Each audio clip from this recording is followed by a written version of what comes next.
ಅಧ್ಯಕ್ಷರೇ, ಒಂದಂತೂ ಸತ್ಯ, ಕರ್ನಾಟಕದಲ್ಲಿ ಈ ಬಾಂಗ್ಲಾದೇಶಿಗಳು ಇವತ್ತು ಇದ್ದಾರೆ ಅನ್ನುವಂಥದ್ದನ್ನು ರಾಜ್ಯ ಸರ್ಕಾರ ಇವತ್ತು ಒಪ್ಪಿಕೊಂಡಿದೆ.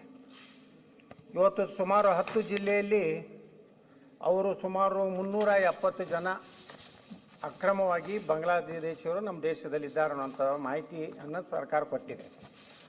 ಆದರೆ ಭಾಳ ಆಘಾತಕಾರಿ ಮತ್ತು ಭಾಳ ಭಯಾನಕ ಪರಿಸ್ಥಿತಿ ಬೆಂಗಳೂರು ಮಹಾನಗರದಲ್ಲಿ ಸುಮಾರು ಒಂದು ಅಂದಾಜಿನ ಪ್ರಕಾರ ಸುಮಾರು 25 ಲಕ್ಷಕ್ಕಿಂತ ಹೆಚ್ಚು ಅಕ್ರಮ ಬಾಂಗ್ಲಾದೇಶರು ರೋಹಿಂಗ್ಯಾಗಳು ಇಲ್ಲಿ ಮತ್ತು ಅನೇಕ ಜಿಲ್ಲೆಗಳಲ್ಲಿ, ಅದರಲ್ಲಿ ವಿಶೇಷವಾಗಿ ಕಾಫಿ ತೋಟಗಳಲ್ಲಿ, ಮಾಲ್ಗಳಲ್ಲಿ, ಶಾಪಿಂಗ್ ಮಾಲ್ನಲ್ಲಿ, ಸೆಕ್ಯೂರಿಟಿಯಲ್ಲಿ ಮತ್ತು ಇನ್ನಿತರ ಅನೇಕ ಕಡೆ ಇವತ್ತು ಬಾಂಗ್ಲಾದೇಶಿಯರು ITBTಯಲ್ಲಿ ಈ ರೀತಿ ಅನೇಕ ಕಡೆ ನಕಲಿ ಆಧಾರ್ ಕಾರ್ಡ್ಗಳನ್ನು, ನಕಲಿ ರೇಷನ್ ಕಾರ್ಡ್ಗಳನ್ನು ಮಾಡಿ ಇವತ್ತು ರಾಜ್ಯದಲ್ಲಿ ಈ ಒಂದು ದೊಡ್ಡ ಜಾಲ ಇವತ್ತು ನಮ್ಮ ರಾಜ್ಯದಲ್ಲಿ ಒಂದು ಭಯಾನಕ ಪರಿಸ್ಥಿತಿ ನಿರ್ಮಾಣ ಆಗಿದೆ. ಇದೇ ರೀತಿ ನಾವು ಸರ್ಕಾರ ಭಾಳ ಕಡಿಮೆ ಸಂಖ್ಯೆಯಲ್ಲಿ ಇವತ್ತು ಕಂಡಿರುತ್ತೆ. ಅಂದರೆ ಕರ್ನಾಟಕದ ಇಂಟೆಲಿಜೆನ್ಸ್ ಏನಿದೆ, ಪೊಲೀಸ್ ಇಂಟೆಲಿಜೆನ್ಸ್ ಸಂಪೂರ್ಣ ಫೇಲ್ಯೂರ್ ಆಗಿದೆ. ಯಾಕಂದರೆ ಇಷ್ಟು 25 ಲಕ್ಷಗಟ್ಟಲೆ ಜನ ಇದ್ದಾರೆ ಅಂದಮೇಲೆ ಇವತ್ತು ಬೆಂಗಳೂರಿನಂಥ ಊರಿನಲ್ಲಿ ದರೋಡೆ ಆಗ್ತಾಯಿದೆ. ಆ ದರೋಡೆಗಳಲ್ಲಿ ಸುಮಾರು 600 ಮೀಟ್ರು ನೆಲ ಅಡ್ಡಿ ಬಂಗಾರ ಕಳು ಮಾಡಿದಂಥ ಅನೇಕ ಪ್ರಕರಣಗಳು 2024ರಲ್ಲಿ ಸನ್ಮಾನ್ಯ ಅಧ್ಯಕ್ಷರೇ ಬೆಂಗಳೂರಿನಲ್ಲೇ ಸಹ ಇವತ್ತು ದೊಡ್ಡ ಪ್ರಮಾಣದಲ್ಲಿ ಇವತ್ತು ದರೋಡೆ. ಅದೇ ರೀತಿ ಎಲ್ಲ ಜಿಲ್ಲೆಗಳಲ್ಲಿ ಕಾಟೇದಾರ್ ಅನ್ನುವಂಥ ಏಜೆಂಟ್ರು ಬಾಂಗ್ಲಾದಿಂದ ಒಳಗೆ ಬರಲಿಕ್ಕೆ ಏನೇನು ವ್ಯವಸ್ಥೆ ಮಾಡಬೇಕು, ಈಗ ತಾವು ಅವ್ರ ನಕಲಿ ಆಧಾರ್ ಕಾರ್ಡು, ಪ್ಯಾನ್ ಕಾರ್ಡು ಮತ್ತು ರೇಷನ್ ಕಾರ್ಡ್ಗಳನ್ನು, ವೋಟರ್ ID ಸುಮಾರು 20-25 ಸಾವಿರ ರೂಪಾಯಿ ಹಣ ತಗೊಂಡು ಇಲ್ಲಿ ಕೊಡೋದ್ರಿಂದ ಇಡೀ ಕರ್ನಾಟಕದ ವಾತಾವರಣ ಪಶ್ಚಿಮ ಬಂಗಾಳದಂತೆ ಇಲ್ಲಿಯೂ ಸಹ ಒಂದಿಲ್ಲ ಒಂದು ದಿವಸ ಯಾವ ರೀತಿ ಪಶ್ಚಿಮ ಬಂಗಾಳದಲ್ಲಿ ಇವತ್ತೊಂದು ಭಯಾನಕ ಸ್ಥಿತಿ, ಹಿಂದೂಗಳ ರಕ್ಷಣೆ ಇಲ್ಲಾರ್ದಂಗಾಗಿದೆ, ಅದೇ ಪರಿಸ್ಥಿತಿ ಇವತ್ತು ಕರ್ನಾಟಕದಲ್ಲಿ ಆಗ್ತಾ ಇರೋದ್ರ ಕಾರಣ ನಾನು ಸರ್ಕಾರಕ್ಕೆ ಆಗ್ರಹ ಮಾಡ್ತೀನಿ. ಈ ಎಲ್ಲ ಯಾರ್ಯಾರು ನುಸುಳುಕೋರದಾರೆ, ಯಾರು ಬಾಂಗ್ಲಾದೇಶಿಯರಿದ್ದಾರೆ, ಯಾವ ಕಾಫಿ ಎಸ್ಟೇಟ್ನ ಆಯಾ ಜಿಲ್ಲೆಯಲ್ಲಿ ಆಯಾ ಅಧಿಕಾರಿಗಳನ್ನು ಒಂದು ವಿಶೇಷ ತಂಡ ಮಾಡಿ, ಅದಕ್ಕೆ ಆದಂಥ ತಂಡ ಮಾಡಿ ಇವರೆಲ್ಲರನ್ನೂ ಈ ದೇಶದಿಂದ ಹೊರಗೆ ದಬ್ಬುವಂಥ ಕೆಲಸ ರಾಜ್ಯ ಸರ್ಕಾರ ಮಾಡಬೇಕು. ಅದ್ರ ಜೊತೆಗೆ ಇವತ್ತು ಹಿಂದೂ ಕಾರ್ಯಕರ್ತರು ಎಲ್ಲೆಲ್ಲಿ ಇಂಥ ಅಕ್ರಮವಾಗಿ ದೇಶದಲ್ಲಿರುವಂಥ ನುಸುಳುಕೋರನ್ನ ಕಂಡುಹಿಡ್ಲಿಕ್ಕೆ ಹೋದರೆ ಅವ್ರ ಮೇಲೇ ಕೇಸ್ ಹಾಕಿ ಅವ್ರಿಗೆ ಚಿತ್ರಹಿಂಸೆ ಕೊಟ್ಟು ಇವತ್ತು ಅವರು ಏನು ಆತ್ಮಹತ್ಯೆ ಮಾಡ್ಕೊಂಥ ಪರಿಸ್ಥಿತಿ ನಿರ್ಮಾಣ ಆಗ್ತದೆ. ಅದಕ್ಕೆ ಸರ್ಕಾರಕ್ಕೆ ನಾನು ಆಗ್ರಹ ಮಾಡ್ತೀನಿ, ನೀವು ಇಡೀ ರಾಜ್ಯದಲ್ಲಿ ಸರ್ವೆ ಮಾಡಿ ಈ ಅಕ್ರಮ ಬಾಂಗ್ಲಾದೇಶಿಯರು ಯಾವ ರೀತಿ ಆ ಬಾಂಗ್ಲಾದಲ್ಲಿ ಇವತ್ತು ಹಿಂದೂಗಳನ್ನು ಸಜೀವವಾಗಿ ದಹನ ಮಾಡುವಂಥ ಕೆಟ್ಟ ಪರಿಸ್ಥಿತಿ ನಾವು ನೋಡ್ತಾ ಇದ್ದೀವಿ. ಆ ಪರಿಸ್ಥಿತಿ ನಮ್ಮ ರಾಜ್ಯಕ್ಕೆ ಬರಬಾರ್ದು, ನಮ್ಮ ದೇಶಕ್ಕೆ ಬರಬಾರ್ದು. ಅಂದರೆ ರಾಜ್ಯ ಸರ್ಕಾರ ಕೇವಲ ತನ್ನ ವೋಟ್ ಬ್ಯಾಂಕ್ ಸಲುವಾಗಿ ಅವರನ್ನು ಇಲ್ಲಿ ಸಕ್ರಮ ಮಾಡುವಂಥದ್ದನ್ನು ತಡೆ ಹಿಡಿದಿದ್ರೆ ಒಂದಿಲ್ಲ ಒಂದು ದಿವಸ ಈ ರಾಜ್ಯ ಸಹ ಕರ್ನಾಟಕ ಸಹ ಒಂದು ಪಶ್ಚಿಮ ಬಂಗಾಳ ಆಗ್ತದೆ ಅನ್ನೋ ಎಚ್ಚರಿಕೆ. ಒಂದ್ ನಿಮಿಷ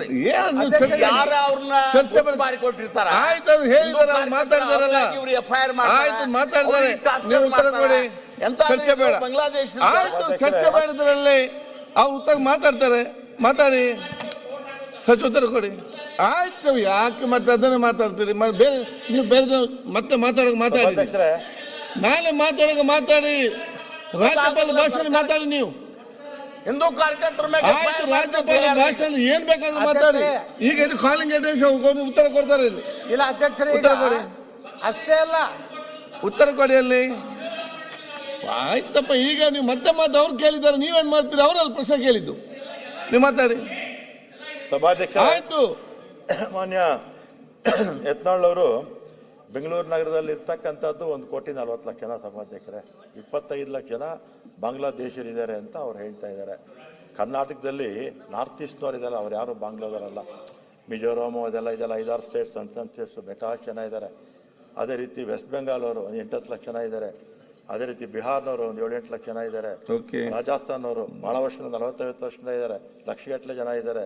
ತೆಲಂಗಾಣದವರು, ಆಂಧ್ರ ಪ್ರದೇಶವರು, ಕೇರಳದವರು, ತಮಿಳುನಾಡಿನವರು ಇವರೆಲ್ಲ ಲಕ್ಷಗಟ್ಟಲೆ ಜನ, ಬೇಕಾದಷ್ಟು ಜನ ಇದ್ದಾರೆ ಬೇರೆ ಬೇರೆ ರಾಜ್ಯದಿಂದ ಬಂದಿರ್ತಕ್ಕಂಥವ್ರು.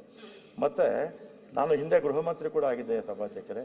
ಆಗ ಇದೇ ರೀತಿ ಕಂಪ್ಲೇಂಟ್ ಮಾಡಿದಾಗ ಆ ಕೆಲವು ತೋಟಗಳಲ್ಲೆಲ್ಲ ಇದೆ ಅಂತ ಹೇಳಿದ್ರು. ಅವಾಗ ಚಿಕ್ಕಮಗಳೂರು, ಕೊಡಗು ಅವೆಲ್ಲ ನಾವು ಕಂಪ್ಲೀಟ್ ಆಗಿ ಅವೆಲ್ಲ ಒಂದು ಸ್ಪೆಷಲ್ ಸ್ಕ್ವಾಡ್ ಎಲ್ಲ ಮಾಡಿದ್ವಿ.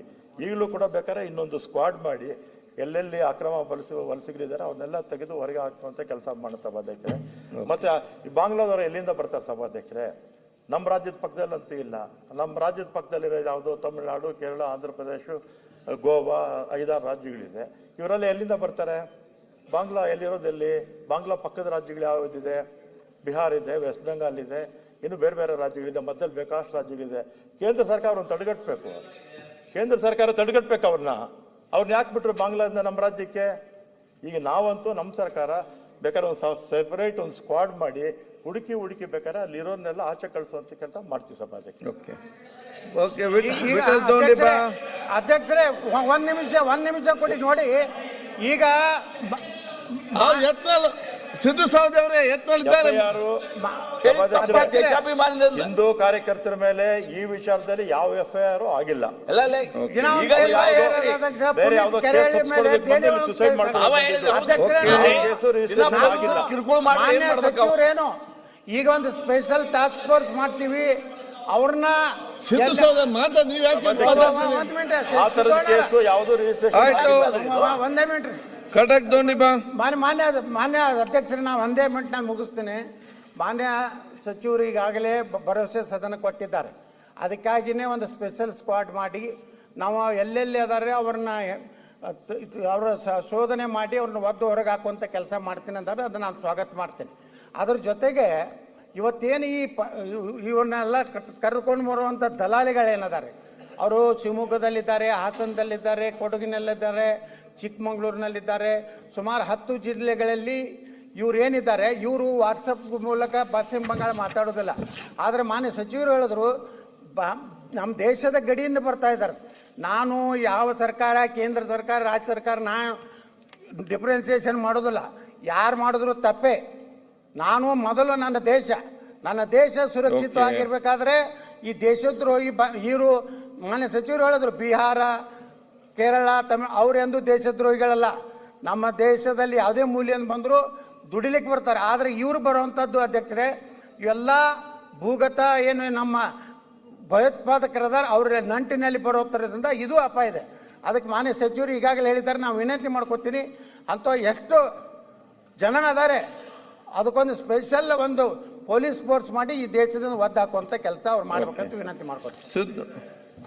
Police department to take a drive to clearly ಎಲ್ಲ ಡಿಪೋರ್ಟ್ ಮಾಡೋದಕ್ಕೆ 100% ನಾವು ತಗೊಳ್ತೀವಿ.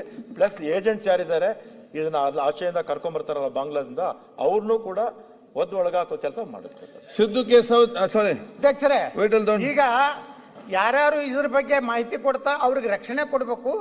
ಮತ್ತು ಅದರ ಪ್ರಕಾರ ಅವ್ರ ಮಾಹಿತಿ ಕೊಟ್ಟಂತವ್ರಿಗೆ ಕಿರುಕುಳ ಕೊಳ್ಳಾರ್ದನೆ ಗುಪ್ತವಾಗಿ ಅವರ ಹೆಸರಿಟ್ಟು ಮಾಡಿದ್ರೆ ಬಹಳಷ್ಟು ಜನ ಅದ್ರ ಬಗ್ಗೆ ಮಾಹಿತಿ ಕೊಡೋರಿದ್ದಾರೆ. ಮಾನ್ಯ ಸಚಿವರು ಅದನ್ನು ಒಂದು ಕೆಲಸ ಮಾಡ್ಬೇಕಂತ ಕೇಳ್ಕೊತೇನೆ. ಮಾಹಿತಿ ಕೊಡ್ಲಿ ಸಭಾಧ್ಯಕ್ಷರೇ, ಆದ್ರೆ ಕಾನೂನು ಕೈಗೆ ತಗೊಳ್ಳೋದು ಅಷ್ಟೇ. ಕರೆಕ್ಟ್. ವಿಠಲ್ ದೋಂಡಿಬಾ.